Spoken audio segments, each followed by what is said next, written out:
Hello అండి. Welcome back to my channel. రీసెంట్‌గా నేను బగారా రైస్ ఒకటి వీడియో పోస్ట్ చేశాను. దానికి కాంబినేషన్‌గా ఈ కర్రీ చేశాను. ముందుగా మనం ఆలూని కుక్కర్‌లో 2 విజిల్స్ పెట్టి బాయిల్ చేసుకోవాలి.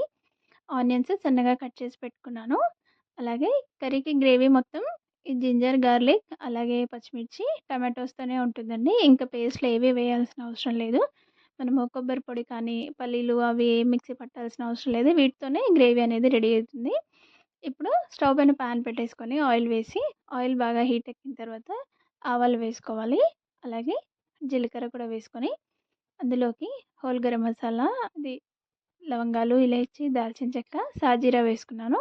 అలాగే 2 బిర్యానీ ఆకులు కూడా వేసుకొని ఒకసారి కలిపేసుకోవాలి. వీటి వల్ల ఫ్లేవర్ చాలా బాగా వస్తుందండి. ఆయిల్ హీట్‌గా ఉన్నప్పుడు వేసుకుంటే వాటిలోంచి ఫ్లేవర్స్ అనేవి బాగా వస్తాయి. ఆయిల్‌లో మనం సన్నగా కట్ చేసుకున్న ఆనియన్స్ కూడా వేసేసి, అవి కొంచెం వేగిన తర్వాత ముందుగా మనం గ్రైండ్ చేసి పెట్టుకున్న టమాటో ప్యూరీ ఉంది కదా! అది వేసుకోవాలి. అది వేసేసి ఒకసారి అంతా కలిపేసుకోవాలి. ఇందులోనే మనం మసాలాలన్నీ యాడ్ చేసుకోవాలండి. కర్రీకి సరిపడా కారం, అలాగే ఉప్పు, ధనియాల పొడి, పసుపు వేసుకోవాలి. అల్లం వెల్లుల్లిపాయలు టమాటోతో ప్యూరీ చేశాం కాబట్టి మనం అల్లం వెల్లుల్లిపాయ పేస్ట్ వేయాల్సిన అవసరం లేదు.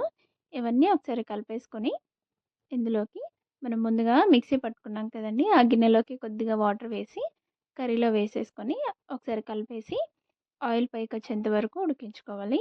కర్రీ మొత్తం ఇదే అండి గ్రేవీ. ఇంకా మనం ఏమీ యాడ్ చేయాల్సిన అవసరం లేదు. చూడండి ఆయిల్ అంతా పైకొచ్చేసింది. ఇలా ఒకసారి కలిపేసుకొని అందులోకి పెరుగు యాడ్ చేసుకోవాలి. లో ఫ్లేమ్‌లో పెట్టి పెరుగు యాడ్ చేసుకోండి. పెరుగు వేసుకొని అంతా ఇలా కలిపేసుకోవాలి. ఇలా కలుపుకున్న తర్వాత మనం ఆలు అనేది ఇందులో యాడ్ చేసుకోవాలి.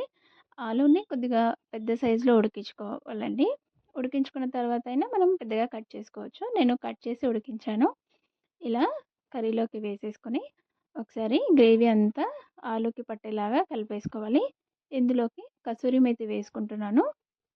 కసూరి మేతి లేని వాళ్ళు మనము ఆనియన్స్ అవి వేసినప్పుడు పచ్చిమెంతి కూర ఆకుంటే వేసుకోండి బావుంటుంది. కసూరి మేతి వేస్తే లేదు అంటే పచ్చిమెంతి కూర ఆకైనా వేసుకోవచ్చు.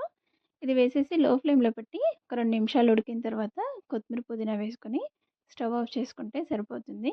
కర్రీ అయితే రెడీ అయిపోతుందండి. బగారా రైస్, చపాతీ, అలాగే పూరి, రోటీ అన్నిట్లోకి బావుంటుంది.